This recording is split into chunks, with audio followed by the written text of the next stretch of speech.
family, it's Tasha Mom Bear Prepping. So today, you already know what time it is. Get your drink, pull up, let's talk about it. We are going to talk about today about gardening and just, I've been having gardening on the brain. I've been doing a lot of research, been trying to just get everything in line for everything. And I wanted to bring that to you on this channel of, to just go over the basics of things that I've been doing to get ready for the gardening season.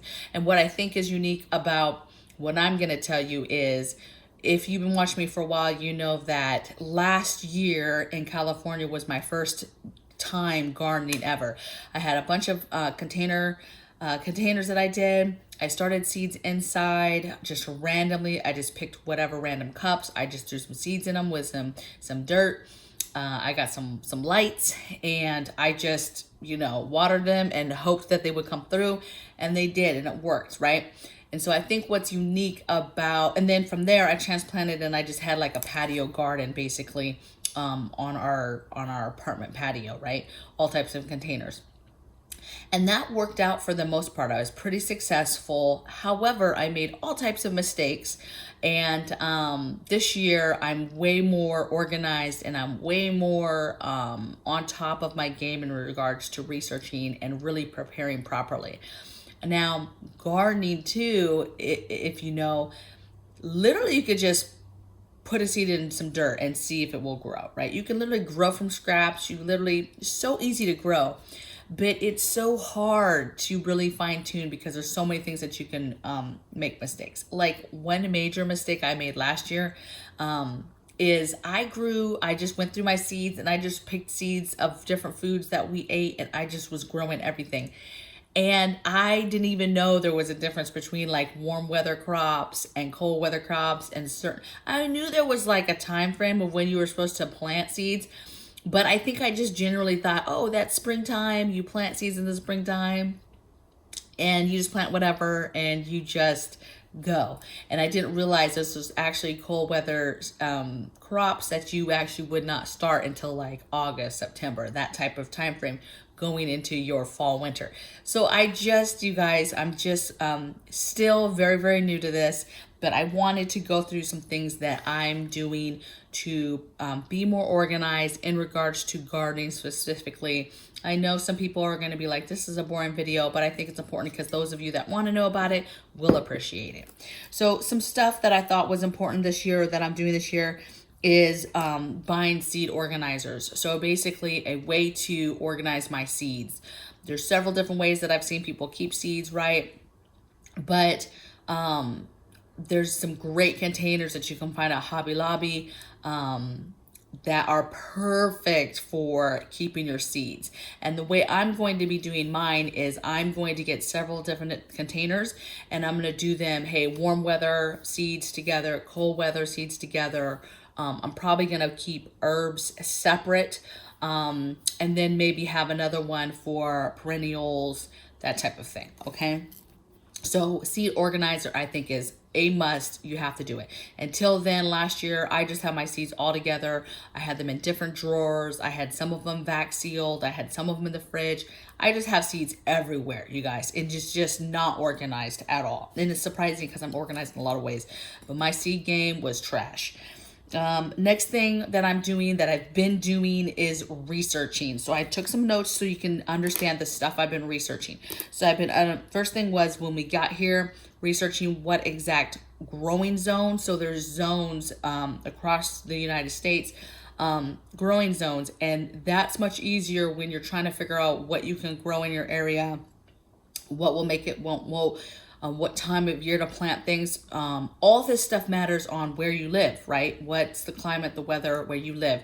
And so it's much easier to Google, hey, when do I start corn, or can corn even grow in my zone, right? So I had to figure out, I'm in 8B, 8 Bravo. So researching what zone you're in, first thing.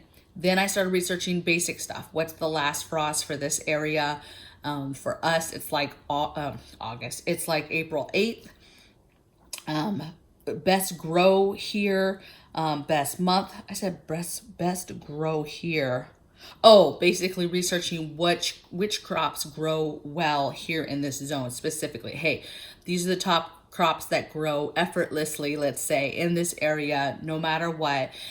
Then I started researching different plants that we like, foods we like that you wouldn't think could be grown here. But what I'm starting to find out through research is some things can be grown in my zone that you wouldn't think could be grown here, but you just need to find the right, it's not brand, but the right type of, that type of food, right? You know, you wouldn't think that avocados and bananas could really grow here, but they can. I'm researching as long as I get the right type, okay? Best month, obviously, to start stuff. Companion growing is a big thing. So I always knew about companion growing. I knew that, hey, certain plants don't work well next to other plants. A lot of that has to do with pests and things like that. Or pesticides even. Maybe you can use something on one plant, but it would hurt another plant. Maybe there's a certain type of bug that grows on one plant, doesn't really hurt that plant, but it gets attracted to that plant. It doesn't really do damage to that plant, but it definitely will do damage to these other plants if you plant them next to that. So there's all this companionship. Literally, you can research, you can go on Pinterest. There's all types of charts for companion planting where it will tell you which plants like that you should be growing next to each other, but then also it will tell you like no-go plants, like do not plant these two plants together. It's bad news, okay? And then I also researched garden helpers. So like different flowers, things that will bring bees to the yard, you know, things that will bring hummingbirds, pollination, marigolds, sunflowers, stuff that will keep pests and bugs away. Just all the different garden helper type plants that that you hear of out there, and making sure, how am I going to incorporate those into my garden setting. Next thing I'm doing is I researched or figured out, okay, here's my warm weather crops, here's my cold weather crops, and then I listed the ones that I know we're gonna grow, right? We're not gonna grow everything because there's just stuff we're not going to eat. I have grown some stuff that we won't, you know, is not our favorites, but that I know medicinally are good. So I will continue, I will grow those things. So I basically made my plants of, hey, these are the seeds that I think that I will grow. I am not gonna be growing just random food to grow random food that I know we will not eat, okay? I'm gonna give you an example. I'm gonna grow some celery. Hubby cannot stand celery. He thinks it's just zero, nothing to it. I will grow a little bit of celery because I like still having that for some soups and stews, okay? You know, I like having that for a snack with some peanut butter. He thinks that's the most ridiculous snack, so I'll grow that, but I won't grow a lot, you guys, because I know there's nobody really else in the house eating that, right? So there's stuff like that. Some stuff that I know a lot of people like, but we don't really care for, but I'll grow it because you never know later on if you're bartering type stuff. But again, I won't be growing a ton of it. Like certain things that we're just going to grow like all year long if we can, like crazy. Potatoes, we eat all day long. Garlics, onions, all of that stuff. Sweet potatoes, your greens, your spinaches, your collard greens, you know, we're going to be doing all of that. And then on top of that, I listed perennials that I think are important that I want to start planting around the property, and herbs. How am I going to do herbs? Where am I going to place them? That brought me into once I have that, building my calendar. The calendar for me is important as a new gardener because one, yes, I can write down, hey, the time frame of when I should be like, hey, here's the last frost.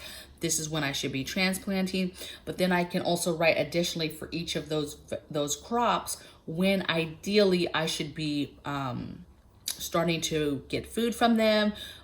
When are they gonna be at the end of their cycle? I could even write notes of, hey, what to do at the end of their cycle. Do you clip them all the way down? Do you leave them and just let them die off? You know, all those types of notes for each crop, I'm gonna annotate that out on my calendar. And that's important for me, somebody who's learning and doesn't know everything at all and can't possibly remember everything. Obviously, once you do this for years and years and years, I'm sure there's people that can do this stuff with their eyes closed and they don't need any kind of calendar. They just kind of know, hey, I know this is how long it should take for me to start producing tomatoes, for example. I know I'm going to be able to produce tomatoes for this long, and then at some point I know something's going to die off, and what you're doing exactly with that plant after it dies off, because that was another thing. My plants last year were producing. I was just going out pruning, and I was, weeding, and I was taking off, fruits and vegetables as I was growing them. But I had no really idea like how long I'd be able to do that. I had no idea what I could do during the process to get a bigger yield. I just didn't know anything. Some plants had bugs, some plants didn't.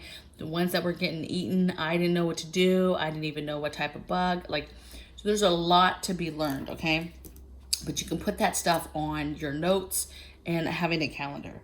Next thing is developing my layout, right? Figuring out what parts have full sun on our property, which areas have partial sun, which areas are going to be great for perennials. Meaning they're going to come back every year, so I can plan it out, plant them in certain areas, and then just leave it and not have to worry about it. Yes, I can, cut off pieces as I need it, but I can just let those grow, mature, and they'll die off, they'll come back, they'll die off, they'll come back. So the whole layout with that. And then also layout of, garden boxes and which directions and which foods am I going to put companion wise, which stuff is going to go in what box or which area in the ground or whatever. Okay. So my whole layout in regards to sun, partial sun, shade, all of that good stuff. Then I chose my boxes, right? So I started shopping around, different raised beds, right? Metal stuff. I researched wood and making stuff. I researched repurposing different things, barrels and different, horse troughs and just all different types of things, tires, or like whatever, right? So it's a matter of figuring out what you're gonna use and then getting that stuff, right? So getting your boxes, figuring out your locations. Another thing too is figuring out all of my layers that I'm going to do in the boxes, right? So we have a lot of trees around here, a lot of fallen trees, a lot of leaves. It's a great time to just be picking up all that organic stuff that can go in the bottom of our boxes. But if you don't have that, figuring out how you do that, how you buy those things to put in there, or how you can go to somebody's property maybe and get their leaves and get their, dead branches that have fallen off the trees, whatever, so that you can be building really great, have organic material and just build really, really strong. That's my goal, is to have the best dirt, best composition, best organic material, but basically really spend quality time on my dirt prep and my box prep for these big raised garden beds that we're going to be having this year. And then the last thing, that has taken me a while too, and that's starting seeds. So we're starting seeds this week. Tomorrow to be exact, I will be getting all my seeds going. I'll make sure that I post pictures so that you can see my seed area. Obviously that took a little bit of thinking too. You have to think in your home, where do you have space where you can do seeds? Where do you have natural light? Maybe you don't have any natural light and you have to do all lighting, but where can you set up a little corner, a little closet where you can have some seeds get started, because like I mentioned, our last frost is not till April, so we have a little bit of time to get us jump on seeds. That's another thing, is figuring out what type of person you are. A lot of people do not do seeds at all, I'm learning, and they literally still do old-fashioned seeds in the dirt and the ground, and that's what they do. They're not doing seeds at all. And then a lot of people are like very fanatical. They're very excited about it, and they can't help it, and they want to get started and get a jump so that when they do transplanting, they have the best starter going, right? So I'm super excited. Another thing I did last year that I'm excited this year to see is I put like 4 or 5 seeds in 1 cup, because I was under some notion that, well, what if they don't take? Well, how about baby? A bunch of them were taking. So I ended up, when I transplanted, I ended up with like 1 cup that had like 4 starters in it. And so this year things are going to be much more streamlined, simple, clean, right? 1 cup, 1 seed. If it takes, it takes. If it doesn't, it doesn't. And that's how I'm going to do that, and really just spend time, figuring things out. Another thing too that an old gardener told me to get that I have not got yet was a soil thermometer. So for later, outside once we transplant stuff. That's another thing that I'm thinking of. Hey, how do I learn how to do that, implement that, all that good stuff. So I'm super excited. I hope you guys are excited too. I will be talking about some of this stuff on my other channel. This Friday, I'm going to drop the video of the tour so you can just basically see our blank slate. It's literally blank. There's nothing back there. I mean, obviously there's some trees and vegetation that's back there, but pretty much there's zero gardening stuff going on back there. So you guys will get to see kind of the layout, and I'm going to walk you through what I plan to do in different areas. Something important I'm going to do, I'm still working on these videos. So, well, I'm still working on the one video. Basically, I was going to do a video and try to condense it to one video on not just nuclear war, you guys, but Cbrn, some training on the differences of that, some basic first responding stuff. I was going to talk about maybe some gear that you can get, basically just talk through some things. But I think after talking to my members last night on my Discord channel, that I'm going to break that up into 3 parts. And I think what I'm going to do is either starting tomorrow or the next day, tomorrow's Thursday, maybe starting Friday, I'm going to do 3 parts. The first part is going to be the difference between Cbrn, right? So chemical, biological, radiological, and nuclear. What's the difference of those? And what's kind of your first response if you're caught up in any of those things? So we're not going to just talk about nuclear. Everybody's always about nuclear, but there's all types of stuff that you should be concerned about and be preparing for. And so we're going to talk about all of those. And like the first responding things you could do if you find yourself in one of those situations, right? You find yourself in the middle of a chemical attack, whatever. Then the second day, the second part, I think I'm going to do, I wrote it down, living day to day. Because what happened was Discord, they were asking all these questions, valid questions like, hey, how do you tape up your house? Hey, how do you make sure you have enough oxygen in the house still? Hey, how do you get rid of waste if we're not going outside? Hey, how do you, how long will the soil outside last, right? Can you still, you can't grow anything via the soil, but can you still take the fruits and vegetables and take them off the branches? How long will we have to prepare? How long does fallout last? What all dies? What can we expect? Can we go outside, not go outside? All these questions about day to day in that time frame, in that type of situation. Now, I'm not an expert. I've done lots of research though. I know what I know about the military stuff I've learned, and then I've researched some other stuff too. And so I'm going to kind of just compile loosely the things that I've heard and my opinions and stuff that me and my family are going to do. What I'm not going to do though, or what I am going to say though, is there's going to be a huge disclaimer on, I'm not an expert, do not know if that stuff will happen, but it's stuff that we will be doing in that time frame. And could it help? Maybe. And maybe it won't. Maybe we're all just gonna, that's it, right? Nobody's gonna make it. And then my third part, or the third day, will be more about gear, specifically about like shopping list, things that you can get, right? Everybody knows about like the tablets for your thyroid. People know about gas masks and stuff, but we'll talk about where I personally get all of my gear from in regards to like the masks, the actual gear, any kind of tests I get, any type of the tablet, any kind, the other gear that's involved, right? How do you get the stuff ready for prepping your windows? Another good question was, do you do boards out, boards in when we're talking about radiological? So all those types of things we'll talk about in a 3-parter. And I think that may or may not start tomorrow. That might actually start Friday and be Friday, Saturday, Monday, because I don't do videos on a Sunday. Okay. But we'll just go from there and we'll see. If anything, it comes up with a lot of dialogue, a lot of conversation, discussion. And I'm sure that other people that know and that are smarter than me and have a lot more information will comment in the comments so that we can all learn together as well. Okay. So I will see you guys tomorrow in the next video. Happy gardening. I hope you guys are getting excited about this. Even if you're not doing seedlings, get your game plan, figure out what you're going to do, because before you know it, it's going to be time to put stuff in the ground. Okay. So blessings from my bear cave to yours, and I'll see you guys tomorrow in the next video. Take care. Bye.